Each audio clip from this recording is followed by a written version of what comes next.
Nova reunió de la comissió que investiga l'estafa de 4 milions d'euros en l'empresa municipal de transports de València. Esta vesprada començaven les declaracions. Estava previst que la primera fora la treballadora despatxada per autoritzar les transferències, però no ha comparegut i està obligada a fer-ho perquè ja no pertany a l'empresa. A aquestes hores compareix el president de l'MT i regidor de Mobilitat, Giuseppe Grezzi, que ha demanat una auditoria de les transferències dels últims 15 anys.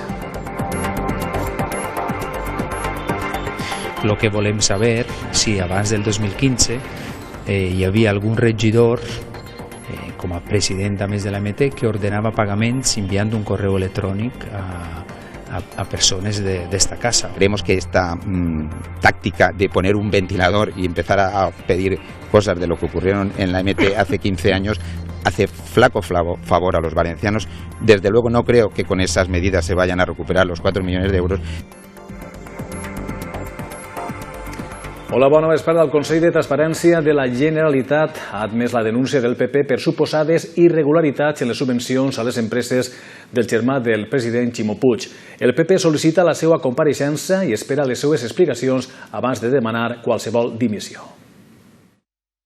Aquí también, a no ser que se demuestre lo contrario y que el señor presidente nos dé explicaciones el día 7 claras y directas, hay colaboradores necesarios en esta historia.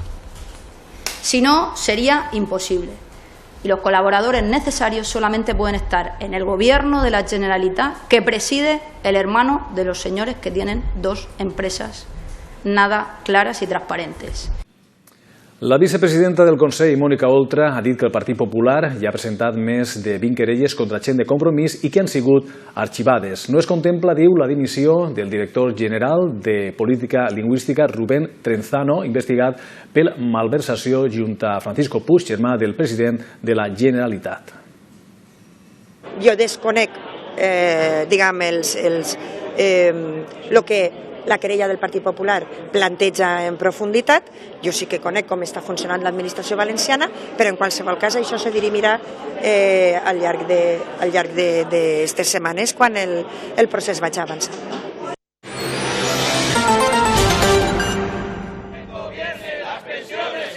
El sindicat CGT ha demanat pujar la pensió mínima a 1.080 euros, que es garantisca per llei, i mantindre l'edat de jubilació als 65 anys. Una altra reivindicació que han fet avui davant les Corts, on han entregat un escrit a tots els grups parlamentaris, és que la cotització es mantinga en 35 anys per obtindre la pensió màxima. I recorden que cal generar més ocupació per als joves per a que pugui haver diners per a les pensions. Demanen que totes aquestes peticions es mantinguen, governe qui governe, després de les pròximes eleccions. Adelantar la edad de jubilación o por lo menos volver a los 65, mejorar el tema de los salarios, que los salarios sean dignos, que no haya empleo precario, y todo eso va a generar suficientes recursos como para mantener las pensiones 20 o 30 años más, ¿no? Parece paradójico que los mismos gurús de la economía, los mismos políticos que no se dieron cuenta de que venía la crisis o que nos estaban robando los bancos, ahora ya sepan que en 2050 va a haber muchos viejos y no se va a poder mantener. En les últimes 24 hores han arribat més de 30 migrants a la costa alacantina, una quantitat de persones que s'afegeix a les més de 150 que arribaren el cap de setmana. Les autoritats fan una crida per a evitar l'alarmisme. Diuen que es tracta d'una situació que qualifiquen d'excepcional.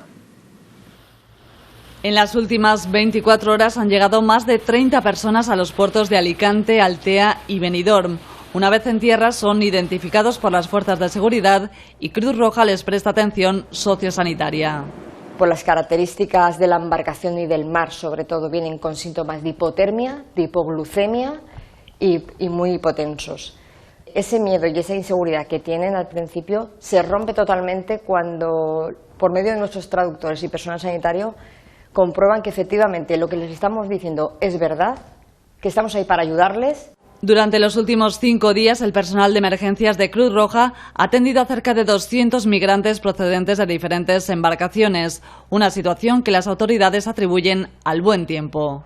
No hay que crear ni alarma ni alarmismo con el pico del último fin de semana. Es una situación excepcional y puntual, que hay que atribuirla a las condiciones climáticas de este fin de semana, al estado de la buena mar y también a que las últimas semanas fueron temporales, como la Dana.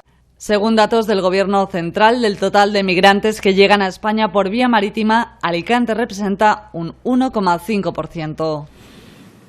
La Policia Nacional ha desarticulat una organització criminal itinerant especialitzada en obtindre de manera fraudulenta informació bancària. 3 persones han sigut detingudes en una operació a València, a la qual s'han descobert estafes per valor de 300.000 euros. L'organització obtenia dades de targetes bancàries mitjançant la modalitat coneguda com phishing. Els arrestats s'havien desplaçat des de França a Espanya per a cometre els fraus.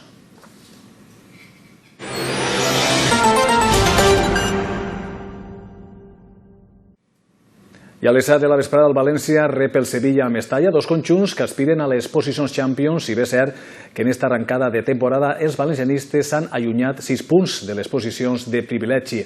Una victòria front als sevillans posaria els deshelades en la lluita i serviria per a recuperar crèdit i confiança. Un duel front un enemic íntim com és el Sevilla. És un partit que cap jugador no vol perdre's, encara que serà l'únic encontre que veurà Rodrigo des de la grada després de ser expulsat al Sadar. També Cherisev complirà un partit de sanció, en este cas per acumulació d'amonestacions. Unes baixes obligades a les quals cal afegir les dels lesionats Gameiro, Guedes i Piccini, mentre Mangalà seguit sent el descart. L'absència d'estos jugadors ha propiciat que Manu Vallejo i Sobrino entren en la llista, a més de Canjin, complida la sanció després de ser expulsat contra l'Atleti de Madrid. Si la rivalitat en els darrers anys entre valencianistes i sevillistes ha estat acarnissada, els actuals inquilins de les banquetes professen una gran amistat y admiració. Julen es un amigo, es una persona con la que hemos compartido muchísimo, una persona de la que he aprendido muchísimo, para mí el mejor entrenador de la liga, y le tengo mucha estima y bueno, pues es un reto poder enfrentarme a él.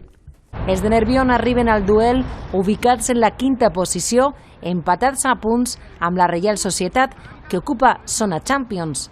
Han fet nombroses incorporacions i de moment estan oferint un bon rendiment.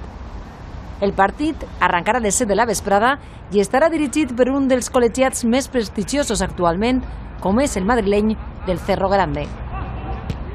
I també a les 7 el Llevant s'enfronta esta vesprada a la Reial Societat en Anoeta amb l'objectiu de millorar la imatge oferida contra l'Espanyol. L'equip de Paco López es troba a 2 punts de les places de descens. És necessari puntuar per a refer-se d'una mala ratxa. Solo han logrado una victoria en las últimas 7 jornadas. Eso ha supuesto que el Levante esté a solo 2 puntos de la zona de descenso. Y aunque todavía es pronto, la plantilla granota debería comenzar a reaccionar cuanto antes y revertir la pobre imagen ofrecida el pasado fin de semana. El mal partido que hizo el Levante frente al Español en el Ciutat supuso romper su mejor racha histórica como local en primera. Me preocupa que mañana mi equipo, después de lo del otro día, intente hacer un buen partido y si no, pues al siguiente, pero por lo menos que se vea un equipo competitivo, que es lo que yo quiero o que he tratado de inculcar desde que estoy aquí, competitivo y valiente. Los próximos rivales no lo hacen fácil, empezando por una Real Sociedad que ocupa plaza de Liga de Campeones, pero sería necesario puntuar en Anoeta fundamentalmente por 2 razones: para que no se acerquen los de abajo y para subir la autoestima y seguir avanzando antes del parón liguero. Nuestro equipo sí hace las cosas como las debemos hacer y como las hemos hecho muchas veces, por lo menos desde que estoy aquí.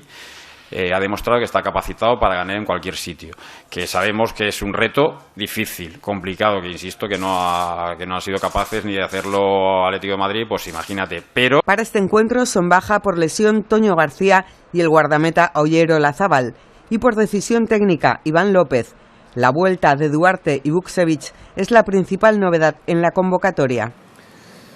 I a les 9 de la nit al Palau Blaugrana, el València Bàsquet visita el Barcelona en partit corresponent a la 5a jornada de l'Eurolliga, un partit entre 2 equips amb trajectòries oposades en la màxima competició continental, perquè si els Blaugrana han guanyat els 4 anteriors compromisos, els taronja els han perdut tots. Ponsarnau no podrà comptar amb Sam Van Rossum, Dublevich jugarà amb una caraceta de protecció i almenys recupera a Joan Sastre.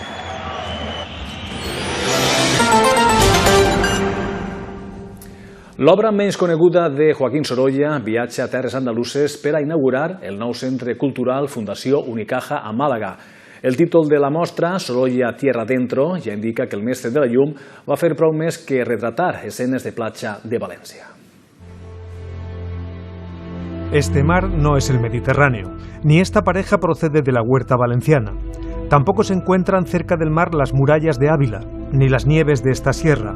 Sin embargo, hay algo que les une, y es esta firma. Sorolla Tierra Adentro reúne más de 100 obras del artista que, sin renunciar a su estilo, a sus característicos blancos, se enfrenta al reto de captar la luz en otros paisajes. El encargo de la serie Visión de España, por parte de la Hispanic Society de Nueva York, obligó a Sorolla a viajar por todo el país y a explorar las posibilidades de proyectar su mirada personal sobre temas que no le eran tan cercanos como los de su Valencia natal.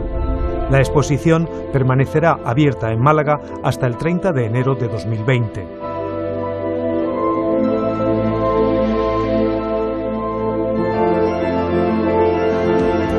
L'artista cubà Cima Funk actua a València. Serà esta nit a la Rambleta, on presentarà el seu treball Teràpia. Cima Funk és una de les revelacions del moment. El caribeny mescla distintes estètiques musicals com el funk, el blues, la rumba i el cha-cha-cha.